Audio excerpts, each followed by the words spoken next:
Important part of your game team. That's a very important part. Okay, remember this. It's cheaper for you to use an attorney than to use a title company. Because they're going to make you buy title insurance if you use them. Attorney fee is cheaper than title insurance. By far. Plus an attorney represents me. Title companies represent themselves. Attorney will go to court if I need them. Title company's not going to court unless they're subpoenaed. Attorney will make sure I got the right documents. Attorney's on my side. Okay? Yes?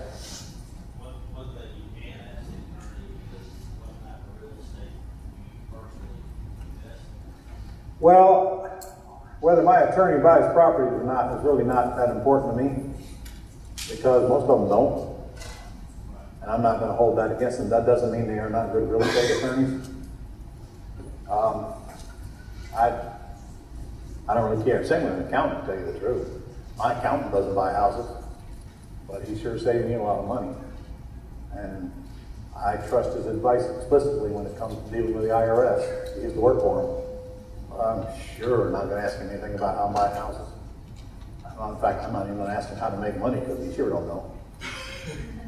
I had to tell him that one time. Tell you that story? Who's heard that story? You? When my accountant was giving me hell because I lost so much money on a restaurant I used to own. I mean, like $700,000, $800,000. And he wrote me and says, listen, I told you not to buy this restaurant. I predicted this was going to happen. I wrote him back and I said, you're correct. You're correct. But you got to understand, I'm more of a risk taker than you are. I kind of live on a different world than you are. And there's one thing probably noteworthy. I had the money to lose. Do you? He wrote me back an apology letter. He said, you know what, you're right. Not my job to give you financial advice. And guess what? I haven't heard any more of that crap since. But this guy has saved me a ton of money when it comes to taxes. In fact, he saved me from having to give the IRS back $1 million worth of deductions they gave you the year prior one time, after 2008. So when it comes to taxes, nobody will want better on my team. Not for financial advice. It's the same with your attorney. Please don't go in and ask your attorney if you should buy something. How on earth would they know? They haven't been trained in this business. But when it comes to legal matters, listen to what they have to say, and if you don't like the answer, then verify it by reading the law yourself, and if you find something in the law that contradicts it, bring it up to the attorney. Say, what about this? Because your attorneys make decisions based on hearsay and rumors and gossip. Now, sometimes their advice is right on. And sometimes you better listen and act accordingly. But just because they have initials don't mean they take what they take for granted. Even your doctors. You believe everything your doctors tell you? Do you know what the number 3 cause of death in this country is? Mistakes made by doctors. Or, well, I mean doctors in hospitals. Yeah. All right. Let's try to address this fear before we take lunch break, because we're going to take one here pretty quick. Fear of what? How can fear of failure? You're going to make a huge mistake and lose a lot of money. Okay? Tell me, how are you going to lose money that you don't invest? So obviously, it is not clear from here to here yet that we're not putting up money, is it? Because we're not writing the check, we can't lose the check. And when we start getting the urge to write a check, we probably should think and ask ourselves, WWRD, which means, what did Ron do? Did I write that check? Now don't get me wrong. My IRA writes checks to pay houses for cash, buy houses for cash. But you think I'm going to write a check to buy a house for cash unless I clearly know I'm going to get a larger check back quickly. In fact, I'm closing on one private that will be renovated, and I'm getting paid private in my IRA with about a $40,000 net profit.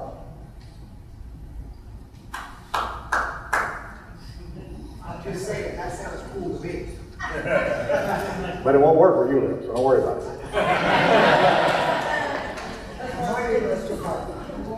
And by the way, a realtor sold it. Realtor sold it. So we shouldn't be fearing losing money. We don't have any risk, should we? If I were you, I'd fear losing your credit more than losing your money. Because that takes longer to regain. Even though it only takes 6 or 7 months, it takes longer to regain. You know any credit repair company clean credit in 6 or 7 months, don't you? Huh? ScreenAttendant.com does a great job of it. But, so, how do we make sure we don't ever get attacked because of credit issues?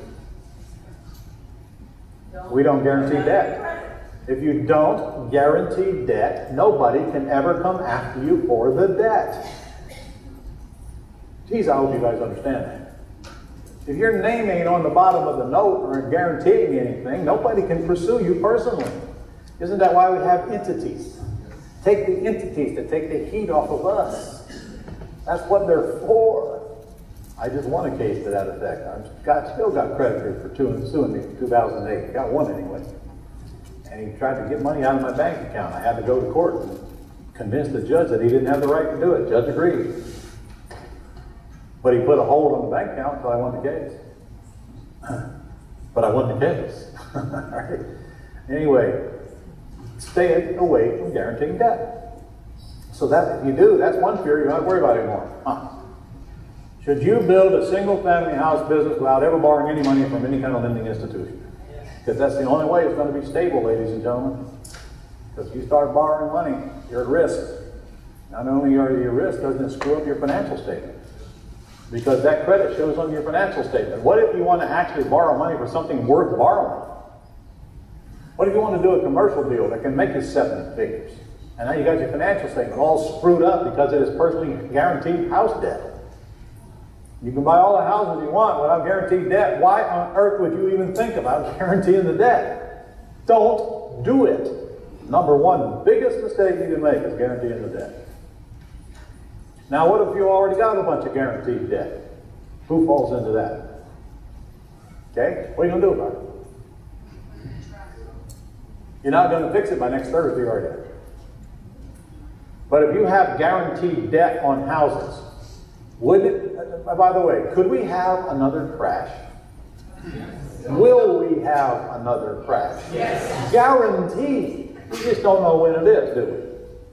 Shouldn't we be preparing for it now? The way to prepare for it is get rid of guaranteed debt.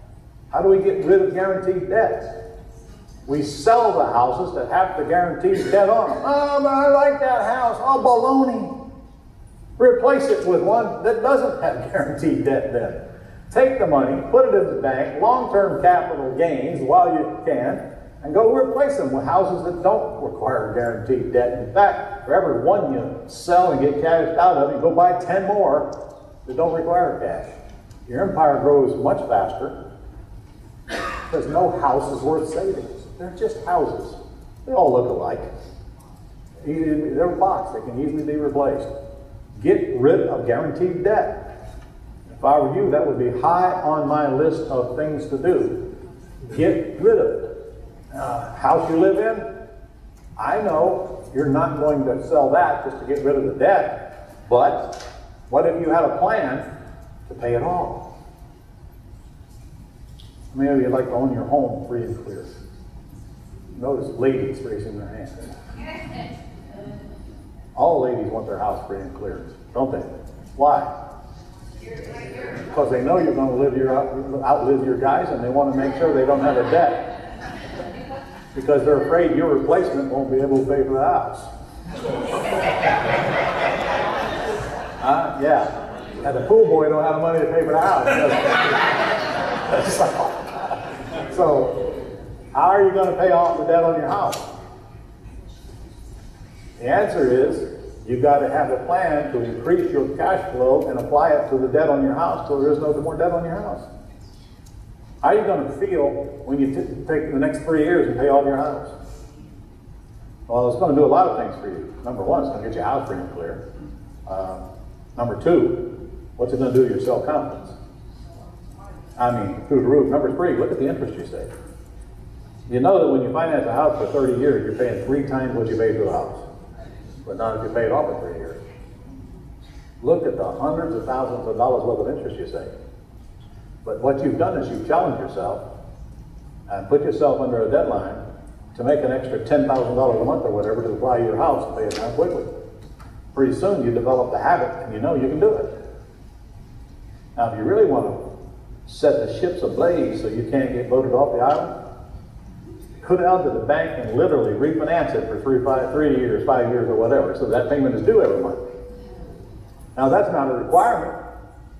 You could just pay extra, couldn't you? But what's the problem with that plan? The problem with that plan is you have a choice. And there's going to be too many months that go by that you don't pay that extra that you promised yourself you'd pay. Well, if you got a payment slip that says you owe $12,000 a month on this house, you don't have a choice, do you? In other words, you're creating your own accountability. I did that. I bought a residence way back. I financed it with a seller for 3 years. And that's 36 easy monthly payments. And I forgot what the payment was, about $6,000 or $7,000 a month at that time. That was a lot of money, man. A lot of money. Guess what? 36 months went by, house pretty clear. I did that with my car in 1985. I bought a new Lincoln town car. It was a beauty. I wish I had that car right now. Financed in 1 year. $2,700 a month for 1 year. My relatives thought I was crazy until my car was free and clear, and there it weren't. Now all of a sudden, what a genius. One lousy deal a month, all it takes to make that extra payment. Why couldn't you just flip a couple houses and pay over yours? Why not? Why not? Why You would flip. you do that rather than just... I hope flipping a couple of houses doesn't pay off your house. If it does, you need to move. I got a big gun on my house. Okay, all right. So yeah, get it paid off. Once you sleep better at night, knowing your house is pretty clear. Hello? Yeah, you think better, you sleep better. I know the wife will. I know the wife will. Yes, ma'am. What's that? Yes. With owner financing, yes. I'm not guaranteeing debt. Some will, I wouldn't. No. I'm buying a house in a land trust, aren't I? Say yes. Okay? The trustee signs as trustee on the note. The trustee is not liable for the debt as long as the words as trustee come after his name or her name. Got it? Or its name. Yeah. So there's no liability, period, except for the house. The note and the mortgage are secured to debt against the house, aren't they? But the only recourse the seller has is take the house back.